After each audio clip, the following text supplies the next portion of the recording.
আল্লাহ পাক অনেক সম্মানের মালিক বানিয়ে দিবেন। 1 নম্বর পুরস্কার। 2 নম্বর, জি, আল্লাহ পাক সমস্ত গুনাহ মাফ করে দিবেন। আলহামদুলিল্লাহ, এর চেয়ে বড় পুরস্কার আর কি হতে পারে? আল্লাহ আমার গুনাহ মাফ করে দিবে, আলহামদুলিল্লাহ। জি ভাই, জি, আল্লাহ মাফ করে দিবেন, এর চেয়ে বড় পুরস্কার আর কি হতে পারে? জি, আর কিছু নেই। আল্লাহ যেন আমাদেরকে মৃত্যুর আগে আগে মাফ করে দেন। আল্লাহ সমস্ত গুনাহ ক্ষমা করে দিয়ে দেন। আল্লাহ পাক আমাদেরকে তলব করেন, আমিন বলেন নাই?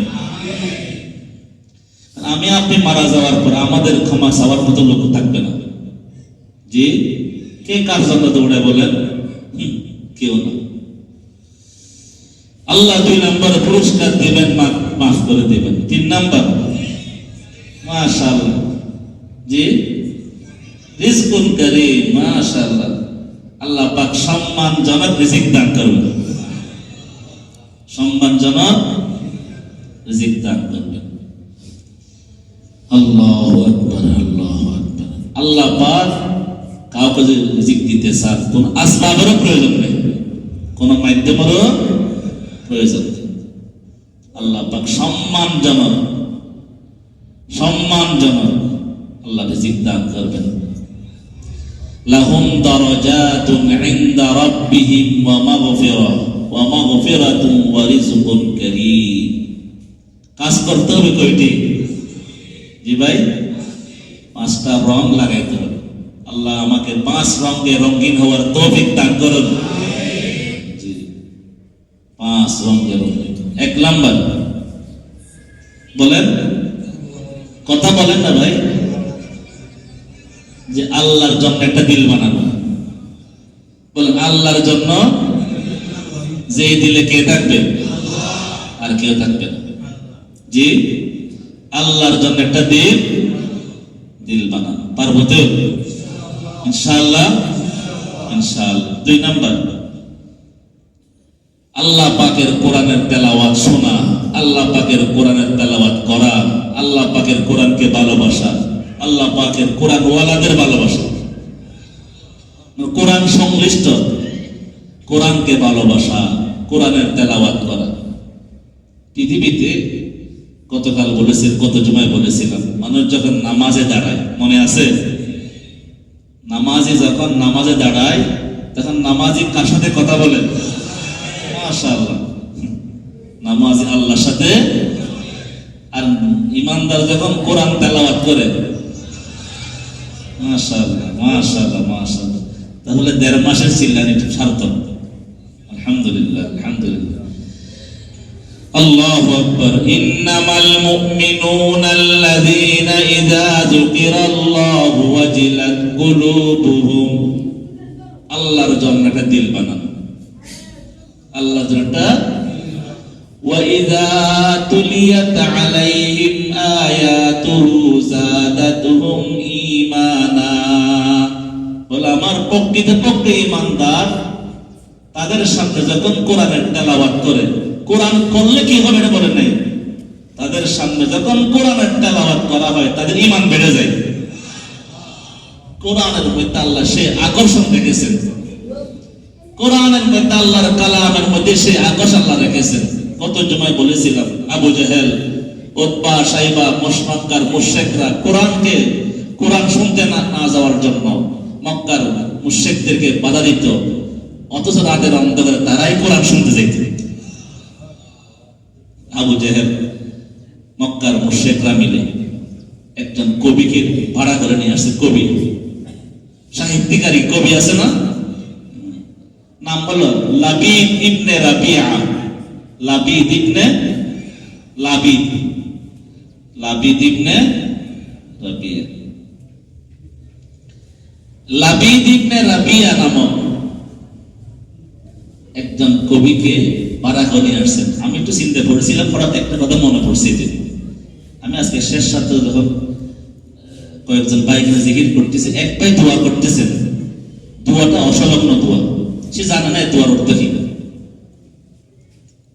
তাকে আমি সতর্ক করতে পারিনি, হঠাৎ ওই কথাটা মনে পড়ে গেছে। যারা নাকি আমরা সাধারণ পাবলিক আছি যে আরবি দোয়ার অর্থ জানি, তারা আমরা আরবিতে দোয়া করবো ইনশাআল্লাহ। কিন্তু যে সকল আরবিদের অর্থ না জানি তারা বলো আমরা আরবিতে দোয়া করবো না। আজকে পরের ঘটনা হঠাৎ মনে পড়ে গেল, ওই আল্লাহর বান্দা আরবি দোয়া করতেছেন, তবে আরবি এই দোয়াটি তার জন্য অনর্থক, বরং উল্টা, বরং উল্টা। কথা বুঝতে পারেনি মানুষ। নার আর জান্নাত, জান্নাত জাহান্নাম পাশাপাশি শব্দ, রাত দিন। তুই কোন দোয়ার মধ্যে ব্যবহার করে আল্লাহুম্মা ইন্নী আউযু বিকা মিনাল জান্নাত, আপনি বুঝেন নাই, নাউযুবিল্লাহ বলতে পারেন নাই।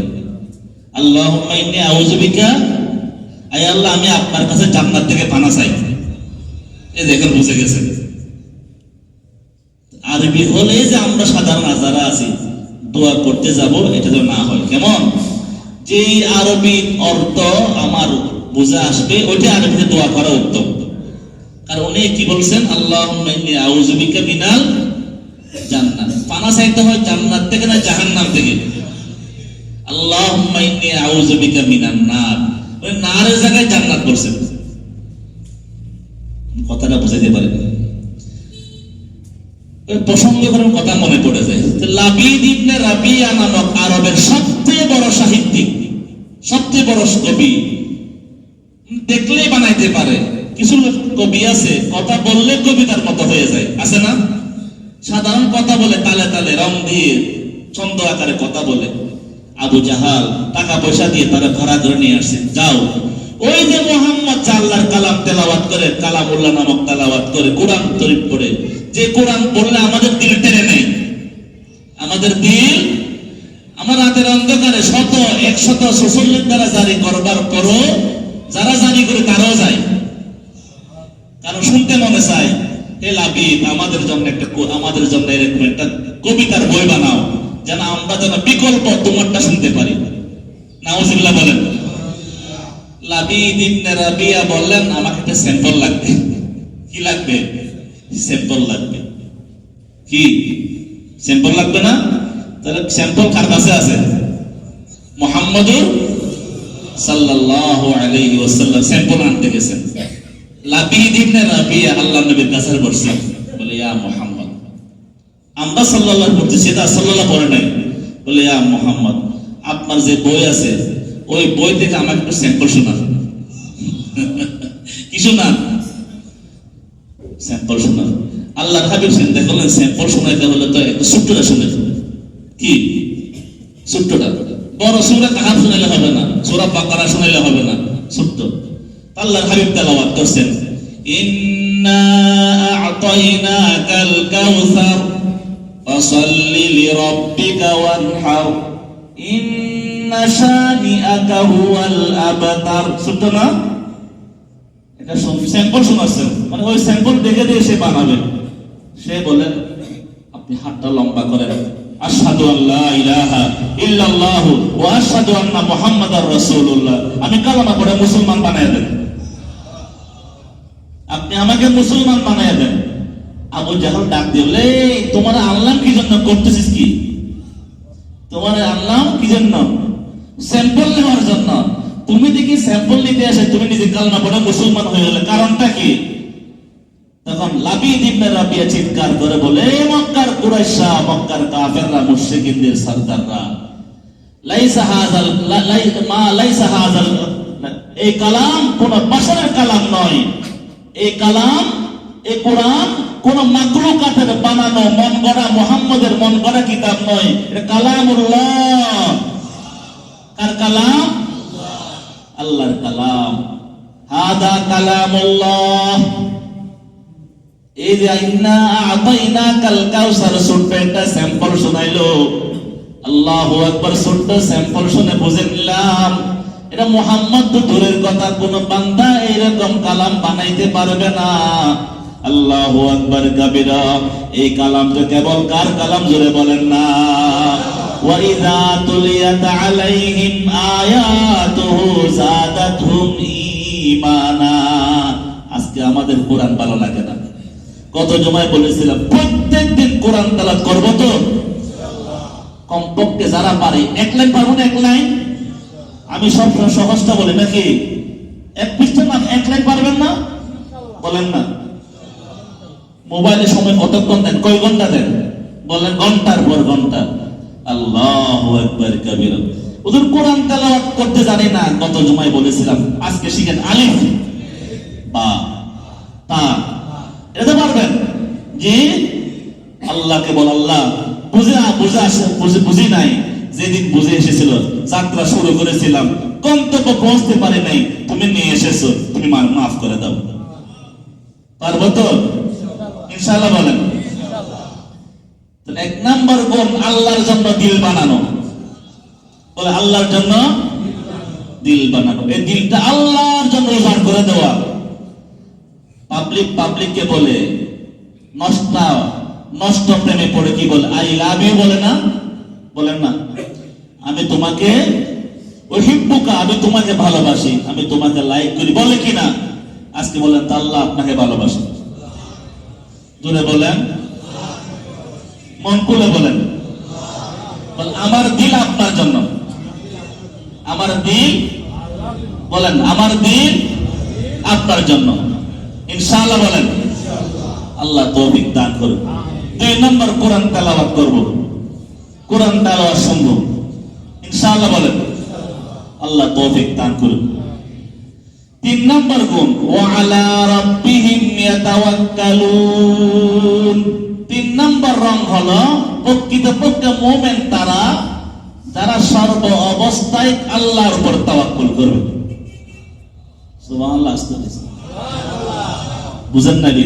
তো তাওয়াক্কুল তো সহজ, আরবি শব্দ তাওয়াক্কুল, তাই না? তাওয়াক্কুল কত পাওয়ারফুল, তাওয়াক্কুল শব্দে কত বড় শক্তিমান, আল্লাহ পাকের কুদরতের একটা বিশাল বড় নিদর্শন তাওয়াক্কুল। যে বান্দা নিজের প্রচেষ্টা, নিজের চেষ্টা শেষ করবার পর যেই কাজটাকে আল্লাহর উপর তাওয়াক্কুল করে, আল্লাহ বলেন বান্দা তাওয়াক্কুল করছে, তা আমার হাতে দিয়ে দিয়েছে, এখন আমি আল্লাহর দায়িত্ব তার কাজ সম্পাদন করে দেওয়া। হুজুর এখানে অনেকে আছেন, হুজুর অনেক চেষ্টা করতেছি, ব্যবসা তার করাইতে পারতেছি না, নাই? জি হুজুর, আজকে 40টা বছর চাকরি করতেছি, কিছু করতে পারিনি, একটা বাড়ি বানাইতে পারি নাই, কিছু রেখে দিতে পারি নাই। আছে? জি ভাই, ঘুমাইতেছে। আছে কি না? আছে। কাজ করবো তো আমরা, তাওয়াক্কুল করবো কার উপরে? ঈমানদার তাওয়াক্কুল করে কার উপরে? আল্লাহু আকবার কাবীরা।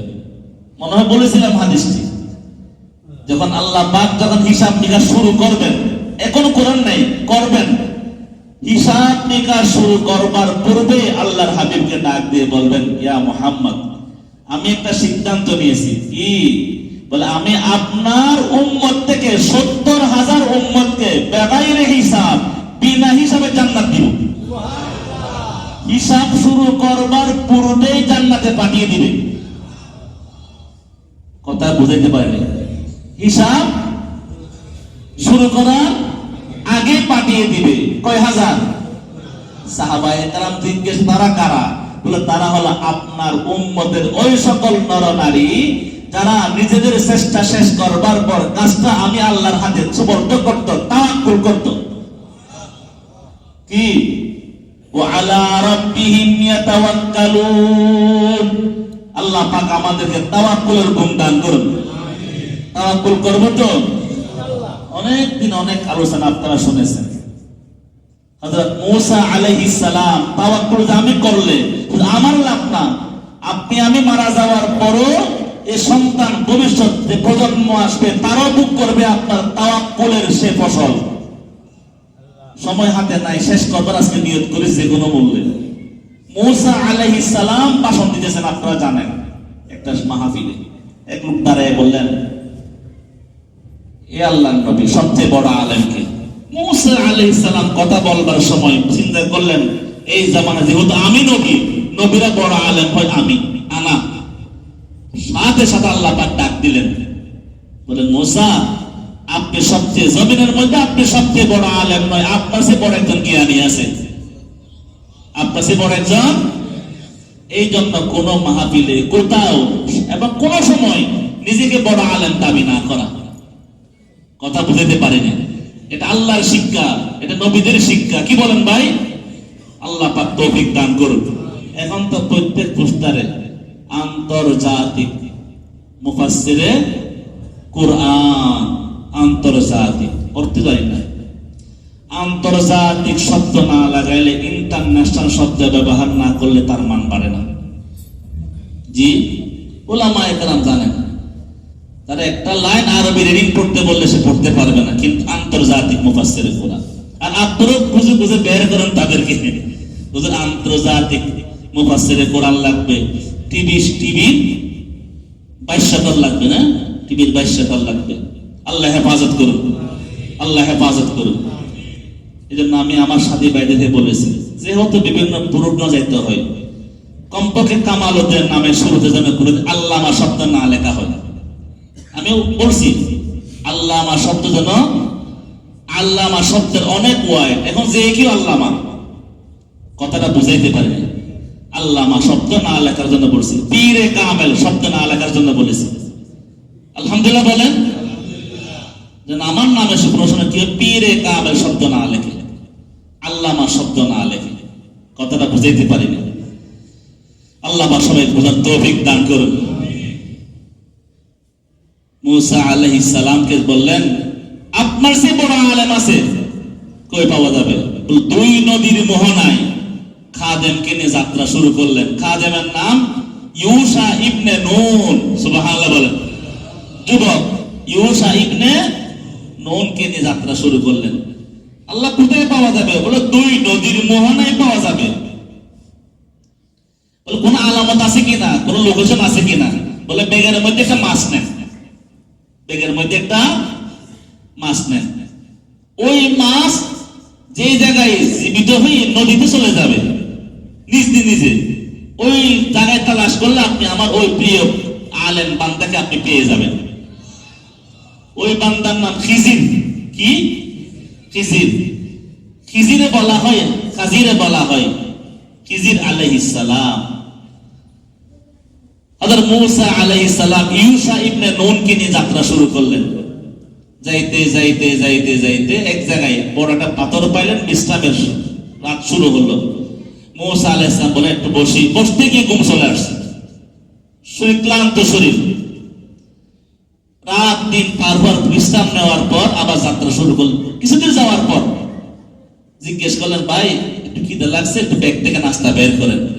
যখন নাস্তার কথা বললেন, হুজুর বলে কোনো উপন্যাসের কাল্পনিক কাহিনী কোথায় আছে? কোরআনে, হাদিসে। বলে নাস্তাটা বের করেন। এবার হযরত ইউশা ইবনে নুন, তিনি পরবর্তী পয়গম্বর হয়েছিলেন, সুবহানাল্লাহ।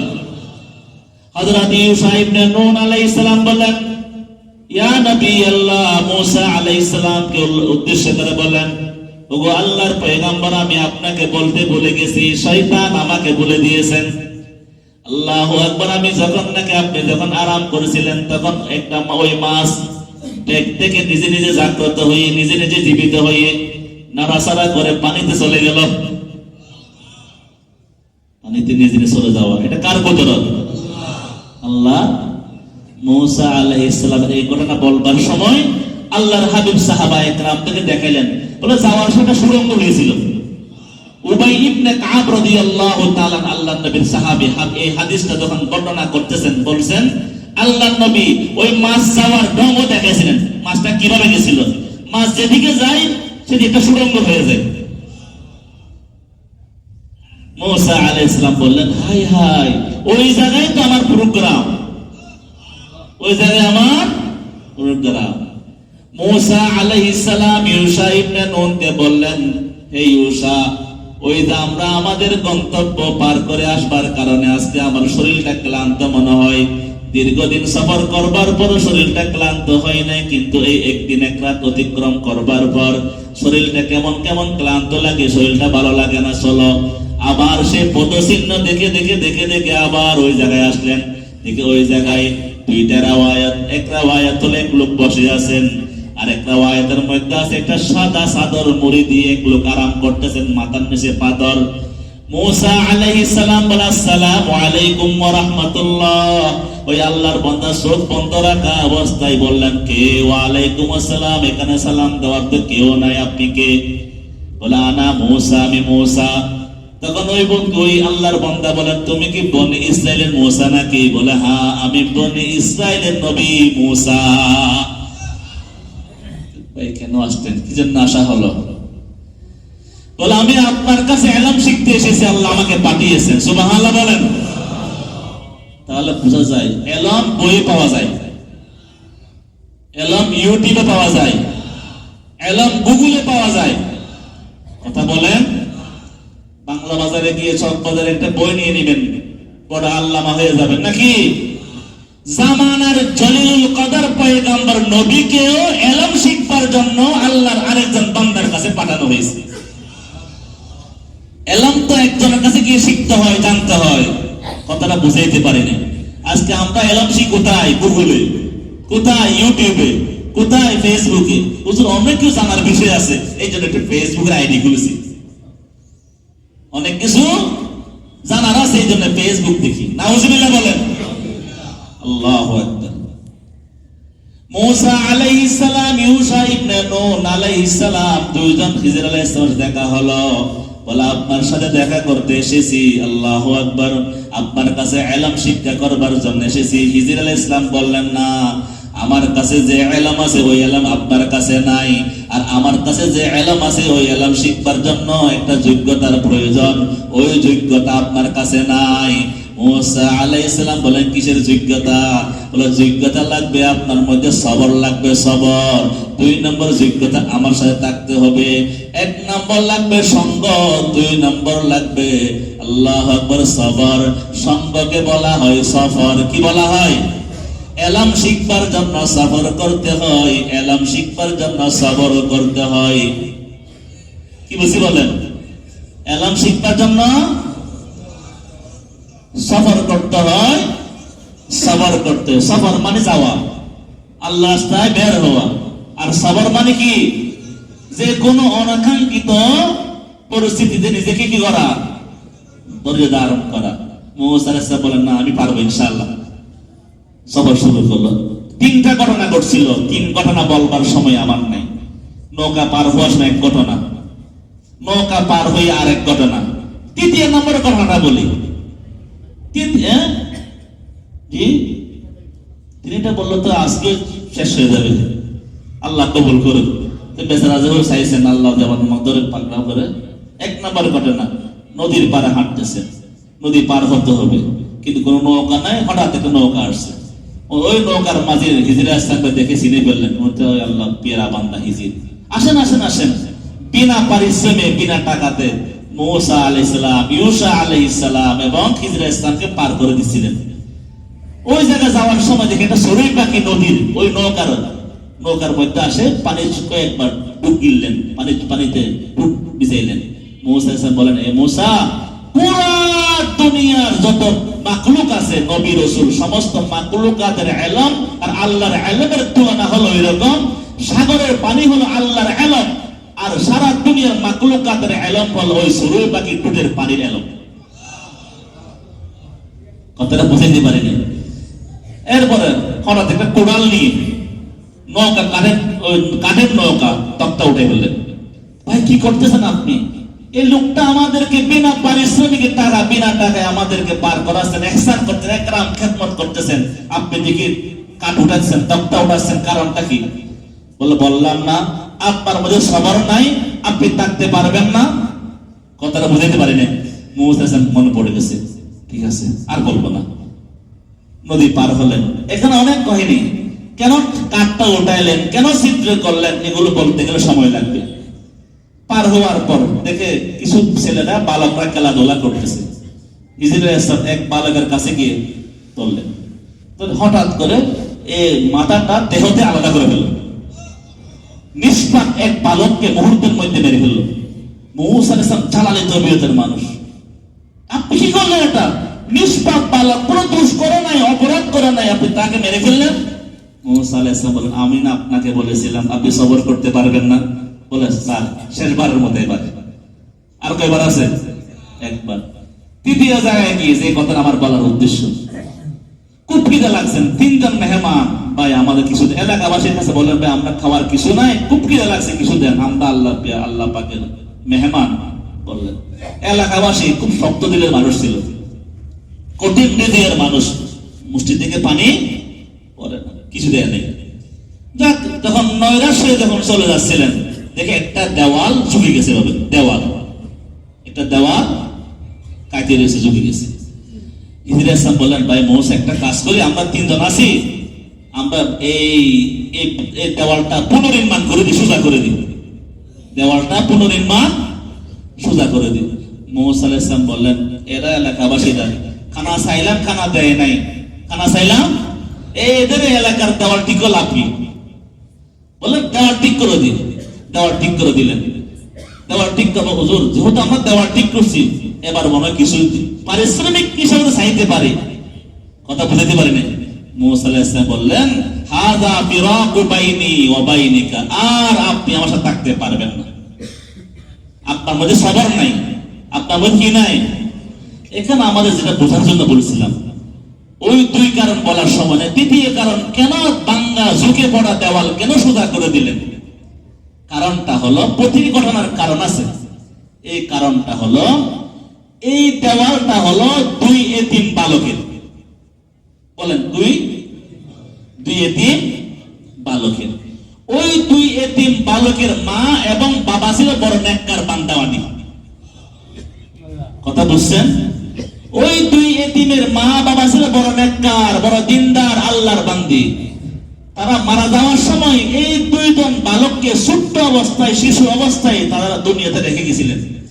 যখন তারা মা বাবা যখন বুঝতে পারলেন যে আমরা দুনিয়া থেকে আমাদেরকে চলে যেতে হবে, এদেরকে দেখবার মতো কেউ নাই, তখন কিছু সম্পদ ওই দেওয়ালের নিচে, মাটির নিচে পুঁতে রেখেছিলেন, কথা বুঝাইতে পারিনি। এখন যদি দেওয়ালটা ঝুঁকে পড়ে ভেঙে পড়ে যায়, ওই সম্পদ দেওয়ালের নিচে চাপা পড়ে যাবে। এমন কেউ নেই যারা দেওয়ালটা উঠাবে আর উঠে তাদের সম্পদটা দিয়ে দিবে, কথাটা বুঝে দিতে পারেনি। এই তিনটা তো অবহেলিত হয়। উলামায়ে কেরাম, মুফাসসিরিনে কেরাম কুরআন হাদিস আলোকে বলেন, আল্লাহ পাক ওই দুই বান্দাবাদী সম্পদটা মাটির নিচে রাখবার সময় আল্লাহর ওই দুইজন বান্দাবাদী বলেছে, আল্লাহ আমরা তো দুনিয়া থেকে চলে যাই, আমাদের দুই সন্তান, তিন সন্তানকে রেখে যাচ্ছি, আল্লাহ তাদের জন্য কিছু সম্পদ মাটি রেখে দিলাম, আল্লাহ তোমার কাছে আমানত রাখলাম, তোমার কাছে, ইয়া আল্লাহ তোমার কাছে আমানত রাখলাম, এই আমার দুই তিন সন্তানের সম্পদগুলো তোমার কাছে আমানত রাখলাম, আল্লাহ তুমি তাদেরকে পৌঁছায়া দিও। আল্লাহু আকবার। উলামায়ে কেরাম, মুফাসসিরিনে কেরাম বলেন, আল্লাহ পাকের হাতে যেহেতু তাওয়াক্কুল করে আমানত, আল্লাহর উপর ভরসা করে আল্লাহর হাতে আমানত রাখছিলেন, আল্লাহ পাক ওই আমানতটা আল্লাহু আকবার দেওয়ার জন্য জামানার দুইজন নয়, তিনজন আল্লাহর প্রিয় বান্দাকে পাঠিয়ে দিলেন। সুবহানাল্লাহ। আল্লাহর হাতে আমানত দিলে আমানত রক্ষা করা হয় কিনা? জ্বলন্ত প্রমাণ, জ্বলন্ত। এই যে আমরা তাওয়াক্কুল করব কার উপরে? ওয়া আলা রাব্বিহিম ইয়াতাওয়াক্কালুন, ওয়া আলা রাব্বিহিম ইয়াতাওয়াক্কালুন। আল্লাহর হাবিব বিশ্ব নবী মুহাম্মদুর রাসূলুল্লাহ সাল্লাল্লাহু আলাইহি ওয়াসাল্লাম বলেন, বান্দা তুমি সকাল বেলা 7 বার পড়ো, বিকাল বেলা 7 বার পড়ো, তোমার সমস্ত দায়িত্ব, তোমার সমস্ত কাজকর্মের দায়িত্ব আল্লাহর হাতে সুপর্দ হয়ে যাবে। হাসবিয়াল্লাহু লা ইলাহা ইল্লা হুয়া আলাইহি তাওয়াক্কালতু ওয়া হুয়া রাব্বুল আরশিল আযীম। পড়বেন তো ইনশাআল্লাহ? ইনশাআল্লাহ বলেন, আরে জোরে ইনশাআল্লাহ বলেন। কয়বার? হাসবিয়াল্লাহ বলেন, লা ইলাহা ইল্লা হুয়া আলাইহি তাওয়াক্কালতু ওয়া হুয়া রাব্বুল আরশিল আযীম। সকালবেলা 7 বার পড়তে 7 দিন লাগবে না, সারা দিন আপনি আল্লাহর হাতে থাকবেন, আপনার সমস্ত কাজ আল্লাহর হাতে থাকবে, আমানত থাকবে। আল্লাহ আমার রক্ষা করবেন কিনা? বিকালে পড়লে সকাল পর্যন্ত, সকালে পড়লে বিকাল পর্যন্ত। ওয়া আলা রাব্বিহিম ইয়াতাওয়াক্কালুন। অসংখ্য কোরআন হাদিসে অসংখ্য ঘটনা আছে কিতাবের মধ্যে। আরেকবার 2 বছর আগে, একবার 1.5 বছর আগে বলেছিলাম, মুসা আলাইহি হযরত ওমর ইবনে খাত্তাব রাদিয়াল্লাহু তাআলা তখন আমিরুল মুমিনিন, এক আল্লাহর বান্দা তার সন্তানকে হাতে নিয়ে উমর ইবনুল খাত্তাবের সামনে গেছেন। দেখে বাপ বেটার চেহারা একরকম, বাবার চেহারা আর বেটার চেহারা একরকম। বল একে একে বল আমি বাবা, সে আমার সন্তান। তখন হঠাৎ উমর ইবনুল খাত্তাব রাদিয়াল্লাহু তাআলা তাকাইলেন, আশ্চর্য ব্যাপার, এরকম তো একরকম দুজন একরকম দেখি না কোনো সময়, বয়স ভিন্ন ভিন্ন, তবে নাক চোখ রং ঢং সব বাপ বেটা একরকম, কিছু তো একটু বেশ কম থাকে, এদের মধ্যে অবিকল একরকম এর কোনো সময় দেখি নাই। তখন বাবা বলেন, ইয়া আমিরুল মুমিনিন, আপনি আমাদের রং ঢং দেখে আপনি অবাক হয়ে গেলেন। অবাক করার বিষয় আরেকটা, এর চেয়ে আরেকটা অবাক করার বিষয় আছে। ওমর ইবনুল খাত্তাব বলেন, কি বলো? ওদের সময় লাগবে। কি লাগবে? ওমর ইবনুল খাত্তাব এত ব্যস্ত মানুষ ছিলেন, তখন অর্ধ জগতের বাদশা ছিলেন, কোথাও যুদ্ধ চলে, কোথাও এই সেই, সারা অর্ধ জাহানের সমস্ত পরিচালনার দায়িত্ব ওমরের কাঁধে। উনি বললেন, আচ্ছা ঘটনা খুলে বলো। বলল, হুজুর আমি ব্যবসায়িক কাজে আমাকে বের হতে হবে। তখন আমার বিবি ছিল গর্ভবতী। যাওয়ার সময় আমার বিবি আমাকে যাইতে দিবে না।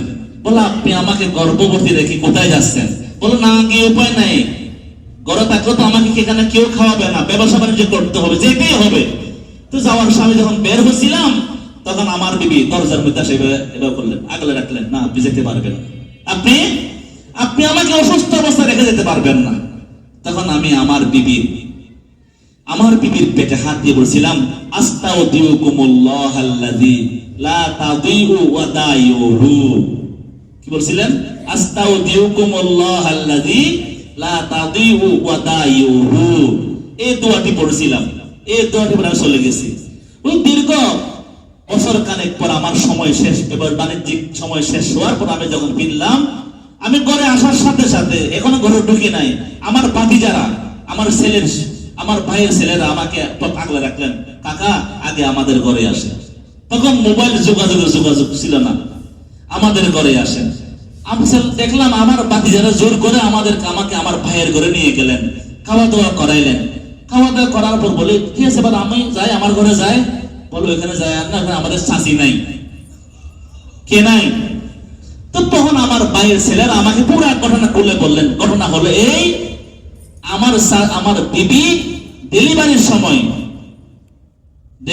সময় ইন্তেকাল করছেন। ইন্না লিল্লাহি ওয়া ইন্না ইলাইহি রাজিউন। ইন্তেকাল করছেন। চাচা শুধু ইন্তেকাল করছেন এটা বড় কথা নয়, ইন্তেকাল করার পর দাফন করছি। কিন্তু আশ্চর্যের কথা হলো, আমাদের চাচিকে ওই যে দেখা যায়, ওই জায়গায় দাফন করছি। প্রত্যেক দিন রাতের একটা সময় ওই কবরের মধ্যে আগুন জ্বলে। কি জ্বলে? আগুন জ্বলে। এটা শুনবার পর আমার চোখে পানি চলে আসলো। না, আমার ভাতিজার কথা আমার বিশ্বাস হয় নাই। আমার বিবির কবরে আগুন জ্বলতে পারে, তা হতে পারে না। আমার বিবি কেমন মেয়ে, কেমন ধার্মিক মেয়ে আমি জানি। সুবহানাল্লাহ বলেন। আমার বিবি কেমন ধার্মিক মেয়ে আমি জানি, নেককার বান্দি। আমার বিবির কবরে আগুন জ্বলতে পারে না। বলে না, দেখবেন একটু অপেক্ষা করেন। ঠিক হয়ে দেখি কিছুক্ষণ পর নির্ধারিত সময় দেখি আমার বিবির কবরের মধ্যে আগুন জ্বলে। আল্লাহু আকবার কবীরা। আমার মধ্যে অনেক সন্দেহ সংশয়, না আমাকে আগুন দেখতে হবে। আমার ভাতিজারা বললেন, কাকা সামনে যায়েন না, আমরা ভয় পাই, এলাকার মহল্লার লোক কেউ যায় না, আপনি যায়েন না। আল্লাহ করিয়া খলিফাতুল মুসলিমিন। আমার মন বুঝে না, আমি আমার বিবির পেটে বাচ্চা রেখে গেছিলাম, আমার বিবি আমাকে যাইতে দেয় নাই। আমার ওই দৃশ্য মনে পড়ে গেল। আমি তারপরও আমার বিবির কথা না মেনে আমি চলে গেছিলাম। এখন দেখি আমার বিবি নাই, আমার সন্তান নাই। ইয়া খলিফাতুল মুসলিমিন, আমি আমার ভাতিজাদের কথা না শুনে আমি কবরের কাছে গেলাম। যত কবরের কাছে যায় তত আগুনটা দেখতে পাই, আগুনের লিলি হামশিকা আমি দেখতে পাই। আল্লাহু আকবার কবে যখন একেবারে কবরের পাশে চলে গেলাম, দেখি হঠাৎ করে আগুনটা কোথাও উধাও হয়ে গেল। এতক্ষণ দেখলাম আগুন, এখন দিকে আগুন নাই, কবরের পাশে। আমার সাথে আমার ভাতিজারা সবাই, আত্মীয় স্বজন, এলাকার মহল্লা বাড়ি সবাই ছিল। আল্লাহু আকবার কবীরা। তারা কবরের পাশে আর যাইতে চায় না, তারা ভয় পেয়ে পিছনে দাঁড়ায় রইল, কি করে দেখা যাক। ইয়া খলিফাতুল মুসলিমিন, আমি যাইতে একেবারে কবরের পাশে গেলাম। আমি কবরের পাশে গিয়ে দেখি হঠাৎ করে কবর থেকে আমার বিবি উঠে আসলো। ইয়া খলিফাতুল মুসলিমিন, আমার বিবি কবর থেকে উঠে দেখি আমার বিবির কোলে, আমার বিবির দুই হাতে আমার যে আজকে সন্তান আপনার সামনে বসে, যাকে দেখে আপনি অবাক হয়ে গেলেন, আমার সন্তানকে দুই হাতে এভাবে ধরে কবর থেকে বলে, হে আল্লাহর বান্দা, আপনার সন্তান আপনি নিয়ে নেন। আপনি যাওয়ার সময় আপনার সন্তানকে আল্লাহর হাতে আমানত রাখতে পারছিলেন, আপনি যাওয়ার সময় একটু কথা কি বাড়াইয়া বলতে পারেন নাই, আল্লাহ আমার সন্তান এবং আমার বিবি উভয়জনকে আপনার হাতে আমানত রাখছি। আপনি যাওয়ার সময়, বিদায় নেওয়ার সময় কেবল সন্তানকে আল্লাহর হাতে আমানত রাখছিলেন। আস্তাউদিউকুমুল্লাহ আল্লাযী লা তাদিউ ওয়াদায়ুহু, এদের পেটে হাত রেখে বলেছিলেন, আল্লাহ আমি এমত অবস্থায় বিদায় নিতেছি, এই সন্তানকে আমি আপনার হাতে সুপর্দ করলাম। এ গো আমার স্বামী, আপনি যাওয়ার সময় আমার সন্তান আমার পেট ধরে আমার পেটের উপর হাত দিয়ে সন্তানকে আল্লাহর হাতে আমানত রাখছিলেন। আপনি যদি এই কথা বলেন, আল্লাহ আমার বিবিকে এবং আমার সন্তান উভয়জনকে আমি আপনার হাতে আমানত রাখছি, এই কথাটা বললে আজকে আল্লাহু আকবার কবীর আমিও মরতাম না, আল্লাহ পাক কোনদিন আমানতের খিয়ানত করতেন না। আল্লাহু আকবার। হযরত খলিফাতুল মুসলিমিন অবাক হলেন। বাস্তব ঘটনা দোস্ত, কি করলো, কোন কাল্পনিক কাহিনী নয়। আল্লাহ পাকের হাতে আমানত রাখলে আমানতের খেয়ানত করে, কি মনে হয়? সবচেয়ে বড় শক্তি হাসবুনাল্লাহ, বলেন সবচেয়ে বড় শক্তি আমার একজন আল্লাহ আছে, আমার একজন আল্লাহ আছে। এই জন্য উলামায়ে কেরাম আল্লাহু আকবার বলে, প্রত্যেকটা কাজ করবার পূর্বে দোয়া করো, আল্লাহ আমাকে এই কাজ করবার তৌফিক দেন। কাজ শেষ করবার পর আল্লাহ আমি কাজ করেছি, বাকি কাজ তোমার হাতে সুপর্দ করলাম। ওই ব্যক্তি জীবনে কোনো ঠকবে না। আপনি বাজারে গেছেন, আল্লাহ আমাকে ভালো মাল কিনবার তৌফিক দেন। ভালো মাল কিনে বলো, আল্লাহ মাল তো কিনেছি ভালো মনে করে, আল্লাহ এই মালের মধ্যে আপনি বরকত দেন। আপনার পলিসি, আপনার পলিসির কাস্টমার আসবে, বলেন বলেন আসবে না। হযরত বিশ্বনবী মুহাম্মদুর রাসূলুল্লাহ সাল্লাল্লাহু আলাইহি ওয়াসাল্লাম এই দোয়ার ইহতিমাম করবার জন্য আমাদের শিক্ষা দিয়ে গেছেন। ঘর থেকে যখন বের হব, নিজের ছেলে মেয়েদেরকে উদ্দেশ্য করে বলবেন, আস্তাউদিউকুমুল্লাহ আল্লাযী লা তাদিউ ওয়াদায়ুহু। পড়বেন তো? দোয়াটা অনেক কঠিন মনে হয়। জি, দোয়ার বই আছে না? ওই দোয়ার বইটা আছে, বাংলা উচ্চারণ সহকারে আছে। একটা দোয়া শিখে নেন, জীবনে অনেক কিছু পাবেন। বাহিরে ঘুরেন, আমরা তো পুরা সপ্তাহের মধ্যে একটা রাত, একটা দিনে 24 ঘন্টা 1 ঘন্টা থাকি না। গতকাল কিছু মাত্র আধা ঘন্টা থাকি না বাসায়। কথা বুঝে নেই, গত রাত এর আগা রাত আপনাদের এখানে, কথা বুঝতেছেন? এই সারাদিন বাহিরে ঘুরতেছি, সারা রাত বাহিরে থাকতেছি, পরিবারের হেফাজত করতেছেন কে? শক্তি আল্লাহ। শক্তি কি? যখন ইব্রাহিম আলাইহিস সালামকে যখন আগুনে ফেলেছিল, তখন ফেরেশতারা যখন আসছিলেন, কি বলছিলেন বলেন, শেষ করে দিন। তখন কি বলছিলেন? হাসবুনাল্লাহ। কি বলছিলেন? হাসবুনাল্লাহ। 3 নাম্বার গুণ ইমানদার কার উপর তাওয়াক্কুল করব? ইনশাআল্লাহ বলেন, ইনশাআল্লাহ। আল্লাহ তৌফিক দান করুন। সময় দেরি হয়ে গেছে, আর 2টা গুণের কথা আগামী জুমা বলবো ইনশাআল্লাহ। ওয়া আখিরু দাওয়ানা আলহামদুলিল্লাহি রাব্বিল আলামিন।